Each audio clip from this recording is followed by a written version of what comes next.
Hi guys, hope you're all doing okay. Today's video is about a Cadisen. I've reviewed quite a few Cadisens, and Cadisen themselves were impressed with my previous body of work of watches I've all bought myself for my own money.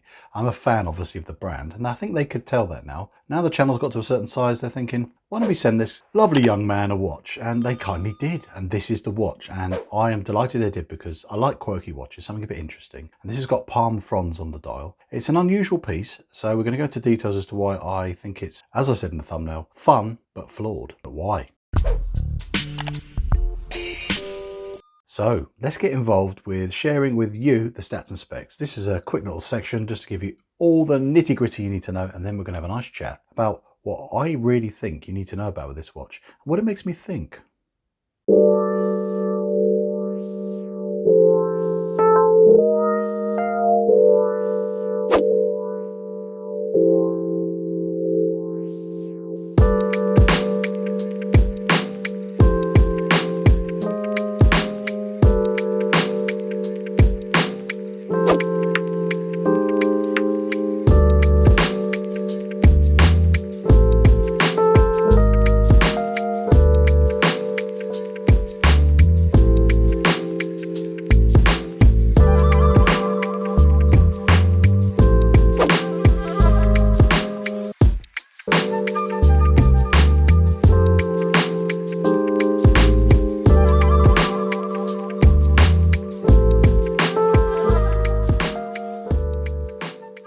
So now you've got the stats and specs, we're going to need to delve deeper into this piece because there are a few issues with it which I'm not so happy about, and some of you may have spotted them already. But please stick with me because we're going to go into detail and we're going to find out more how we can maybe get around some of these issues in the future. I've got a few ideas up my sleeve, but stick with me and I'm going to discuss that in this video. But until then, let's have a closer look.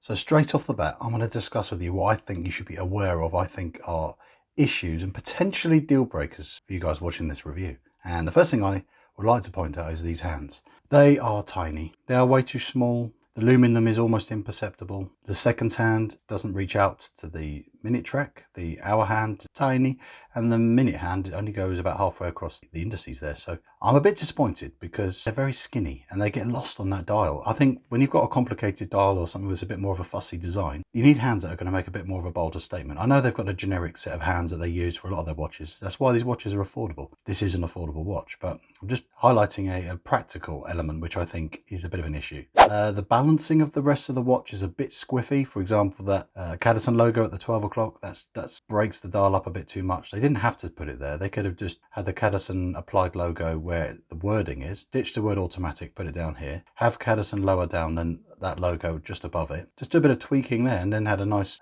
triangle or a batten index in there at the 12 o'clock. They could have done that. Then you've got the Cyclops breaking things up a bit. It just sort of knocks it all about a bit, in my opinion. It just makes it a bit squiffy. And I don't like the fluted bezel. I think it would have been nice if they had an option as well for a smooth one, just to take another fussy element away. Just have that dial do the talking, because that's the fun bit. Then I just don't like Cyclopses. This lines up okay and it's not great at magnifying, but these are things I'm going to adjust. If you stick with the channel, if you're not subscribed already, I've done loads of modification videos. I do how-to guides and everything, and I want to show you if there's something with your affordable watch that is just a little bit letting it down and it's putting you off, but you think, hang on, there's something I could upgrade or tweak. Again, for not very much money, stick with me, stick with the channel, because I can show you how to take Cyclops off. There's two ways to do it I know of that I've done before, and I'll show you that in a future video, how to do that. Yes, one does involve a blowtorch, so stick with me for that. And then the other issue I've got are these hands. But guess what? Because it's got the venerable Miyota 8215 movement, which is another thing people will criticize. I'm actually quite happy with it. I'll go back into that in a minute.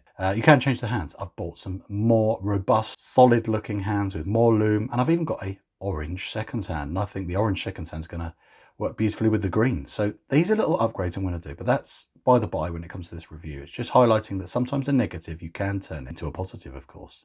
I think I've covered most of the negatives. I can't really criticize the Miyota movement. I don't have issue with them, even though they do have this rotor wobble, which I'll show you now. See, it's spinning there. I don't feel the rotor wobble. I've worn this loads on my little holiday I went on to Cornwall, and I didn't notice it at all. I really enjoy wearing it. It's very light, as I said in the specs. Sized up for me, I just took 3 links out here.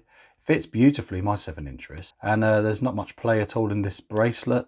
It's really well finished and machined. So yeah, we're moving on to the positives now. That's kind of, I've naturally flowed into that. So I'll start with all the main things which I've noticed positives wise is the details that are not to be criticised. I like this inner rehort with Cadisen etched in there. Some people will say it's tacky and it's kind of copying or homaging a Swiss brand, but I think it's classy, it adds a bit of interest, and it's a nice, clever, extra thing to do. So that for me is a positive. Screw down crown, got 100 meters water resist here, which is great. And nice to have a reliable automatic movement. I put it on the time grapher. It's running really well in this one. Maybe they regulated it before they sent it to me.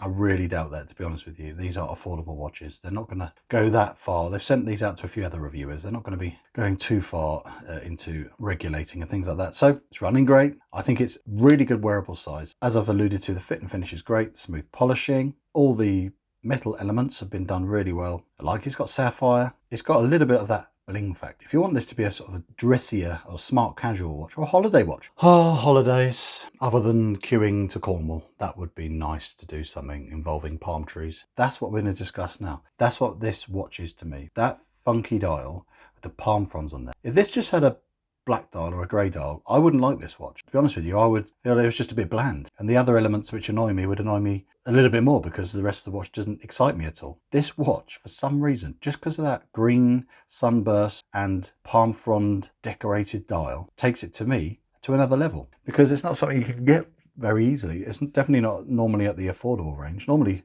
affordable watches have often quite bland dials. So it's really nice to have something that's got that pizzazz. Yes, I use the word pizzazz.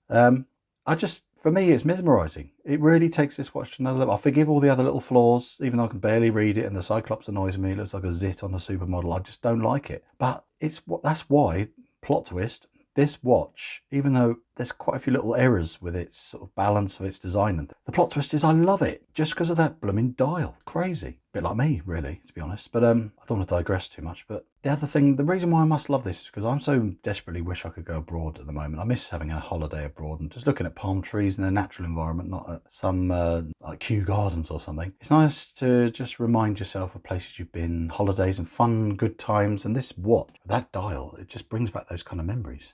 And I just miss that. And that's why this review is partially biased, because I'm missing holidays to exotic climates. And this watch somehow is just a tiny, subtle, very tenuous link to that kind of fun experience. And yeah, that's why this watch is fun but flawed, or flawed but fun, because it's just got that dial. And that's the thing that takes it to the next level. So yeah, if you want to buy one of these, they've kindly done a discount code. If you stuck with me to the end of this video, the discount code is in the description, and that's all you need to do. Punch in. There's a sale coming up, guys, 23rd of August. If you're watching this out of sync and totally the wrong date, you've missed the boat.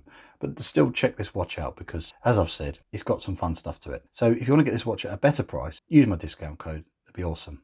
Thanks for watching, guys. I'll see you in the next one. Bye for now.